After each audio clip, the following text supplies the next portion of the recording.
2 दिसंबर सन 1984 रात के 11:55 मध्य प्रदेश का शहर भोपाल, जो उस वक्त अपनी नींद में था, जो उस वक्त अपने सपनों में खोया हुआ था, जो उस वक्त यह नहीं जानता था कि अगले कुछ घंटों में उसकी गलियां लाशों से पट जाएंगी, उसकी हवा जहर बन जाएगी और उसका नाम दुनिया के सबसे बड़े औद्योगिक हत्याकांड के साथ हमेशा के लिए जुड़ जाएगा। शहर के उत्तरी छोर पर, जहां गरीबी और धुएं का साझा बसेरा था, यूनियन कार्बाइड इंडिया लिमिटेड की विशाल फैक्ट्री खड़ी थी, चुप, अंधेरे में डूबी और अपने भीतर एक ऐसा राज छुपाए हुए जो जल्द ही पूरी दुनिया को हिला देने वाला था। उस रात मोहनलाल वर्मा अपनी सामान्य ड्यूटी पर था, फैक्ट्री के पश्चिमी गेट पर तैनात, हाथ में पुरानी टॉर्च, वर्दी पर धूल की परत। वो उस रात के उन चंद इंसानों में से एक था जो जाग रहे थे। उसने उस रात कुछ अजीब महसूस किया था। हवा में एक तीखापन, एक अजीब सी गंध जो पहले कभी नहीं आई थी, एक भारीपन जो सांसों में उतर रहा था। लेकिन मोहनलाल वर्मा को क्या पता था कि वो गंध दरअसल मौत की आहट थी। वो नहीं जानता था कि फैक्ट्री के अंदर, जमीन के नीचे दबे एक टैंक में, जिसे टैंक नंबर 610 कहा जाता था, कुछ ऐसा हो रहा था जो किसी भी हालत में नहीं होना चाहिए था।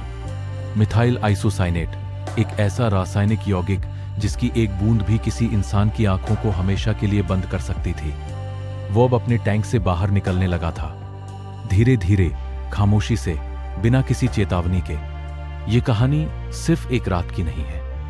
ये कहानी उन फैसलों की है जो उस रात से बरसों पहले लिए गए थे। ये कहानी उस लालच की है जिसने सुरक्षा को व्यापार की बाधा समझा। ये कहानी उस व्यवस्था की है जिसने गरीबों की बस्तियों को एक जहरीली फैक्ट्री के साए में बसने दिया और कुछ नहीं कहा। यह कहानी वॉरेन एंडरसन की है, यूनियन कार्बाइड कॉरपोरेशन के उस मुखिया की, जो अमेरिका के कनेक्टिकट में अपने आरामदेह घर में सो रहा था जबकि भोपाल जल रहा था। और यह कहानी उन हजारों रामकली बाइयों की भी है जो अपने बच्चों को सीने से लगाए उस रात भागती रहीं, चीखती रहीं और फिर भी बच नहीं पाई।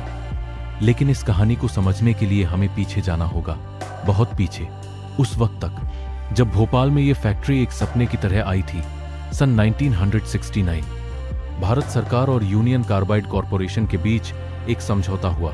अमेरिकी कंपनी भारत में कीटनाशक बनाएगी, 7 नाम का एक रसायन, जो भारतीय किसानों की फसलों को कीड़ों से बचाएगा।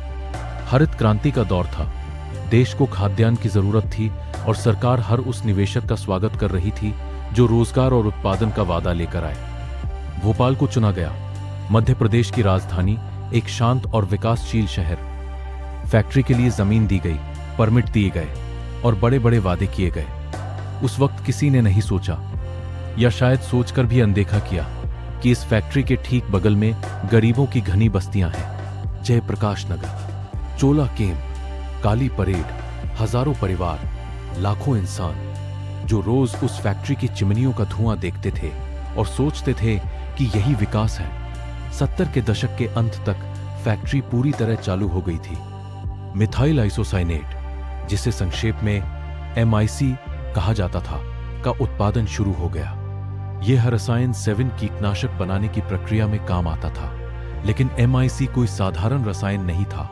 यह इतना घातक था कि अमेरिका स्थित यूनियन कार्बाइड की अपनी फैक्ट्री में इसे बेहद सीमित मात्रा में और अत्यंत कड़ी सुरक्षा के साथ रखा जाता था। लेकिन भोपाल में इसे टनों की मात्रा में जमीन के नीचे बने टैंकों में भरकर रखा गया था। क्यों? क्योंकि यह सस्ता था, क्योंकि इससे उत्पादन लागत कम होती थी, क्योंकि वॉरेन एंडरसन की कंपनी के लिए मुनाफा सबसे पहले था और भोपाल के गरीब सबसे बाद में। 80 के दशक की शुरुआत तक कीटनाशकों की मांग घटने लगी थी, फैक्ट्री घाटे में जाने लगी थी। और तब यूनियन कार्बाइड ने वो किया जो हर लालची कंपनी करती है, उसने खर्च कम करने शुरू किए। सुरक्षा उपकरणों की मरम्मत रोक दी गई, प्रशिक्षित कर्मचारियों की संख्या घटा दी गई। टैंक नंबर 610 की रेफ्रिजरेशन प्रणाली, जो MIC को ठंडा और स्थिर रखती थी, उसे बंद कर दिया गया, सिर्फ इसलिए कि उससे बिजली का खर्च बचता था। स्क्रबर, जो गैस रिसाव की स्थिति में जहरीले रसायन को निष्क्रिय करता, वो भी बंद था। फ्लेयर टावर, जो आपातकाल में गैस को जलाकर नष्ट करता, वो भी महीनों से खराब था। यानी 2 दिसंबर 1984 की रात, जब सब कुछ टूटने की कगार पर था। फैक्ट्री के पास एक भी सुरक्षा कवच नहीं था, एक भी नहीं। और उस रात किसी ने पानी से पाइपलाइन साफ करने की कोशिश की। यह एक सामान्य प्रक्रिया थी, लेकिन उस रात किसी त्रुटि से या किसी लापरवाही से पानी सीधे टैंक नंबर 610 में चला गया। जब पानी MIC से मिला तो एक भयानक रासायनिक प्रतिक्रिया शुरू हुई। टैंक के भीतर तापमान तेजी से बढ़ने लगा, दबाव बढ़ने लगा, और फिर रात के ठीक 12:05 पर टैंक नंबर 610 का वाल्व टूट गया और 40 टन मिथाइल आइसोसाइनेट, सफेद घना, जमीन पर रेंगता हुआ भोपाल की हवाओं में घुल गया। उस रात की हवा उत्तर से दक्षिण की ओर बह रही थी, यानी जहर सीधे उन बस्तियों की तरफ जा रहा था जहां सबसे गरीब लोग रहते थे। जयप्रकाश नगर में रामकली बाई अपने 2 बच्चों के साथ सोई हुई थी। रात के करीब 1 बजे उसे खांसी आई, तीखी जानलेवा खांसी। आंखों में जलन हुई जैसे किसी ने अंगारे डाल दिए हों। उसने आंखें खोली, कुछ दिखा नहीं, सिर्फ घना धुआं, सिर्फ जलन, सिर्फ दर्द। उसने अपने बच्चों को जगाया, उन्हें सीने से लगाया और दरवाजा खोलकर बाहर भागी। लेकिन बाहर भी वही था, वही जहर, वही अंधेरा, वही मौत। पूरी बस्ती जाग गई थी। लोग सड़कों पर थे, भागते हुए, गिरते हुए, चीखते हुए। जिन्हें रास्ता दिखा वो भागे, जो अंधेरे में भटके वो गिर पड़े। जानवर तड़प रहे थे, पेड़ों की पत्तियां काली पड़ रही थी, नालियों में पानी के साथ जहर बह रहा था। अस्पतालों की तरफ भागने वाले लोगों की भीड़ इतनी थी कि डॉक्टर समझ नहीं पा रहे थे क्या करें। उन्हें खुद नहीं पता था कि यह कौन सा जहर है, इसका इलाज क्या है। यूनियन कार्बाइड ने फैक्ट्री के डॉक्टरों को यह जानकारी देने से इनकार कर दिया था कि MIC का इलाज क्या होता है। कंपनी इसे व्यावसायिक रहस्य मानती थी।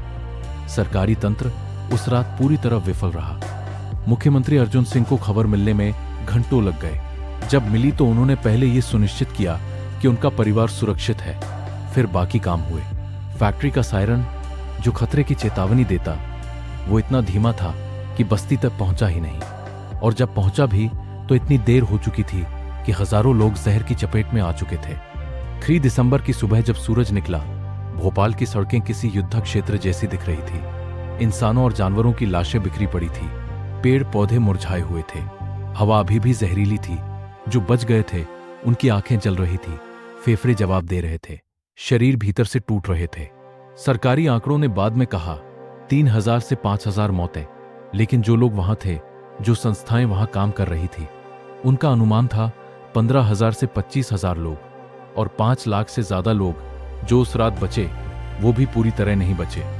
उनके फेफड़ों में, उनकी आंखों में, उनके बच्चों के जीन में वो जहर आज भी है। वॉरेन एंडरसन 7 दिसंबर को भारत आया।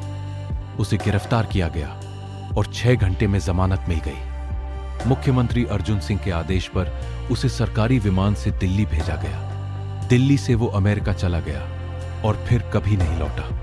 भारत सरकार ने उसके प्रत्यर्पण की मांग की, अमेरिका ने ठुकरा दी। वॉरेन एंडरसन 2014 में अमेरिका में अपने घर पर मरा, किसी सजा के बिना, किसी अफसोस के बिना।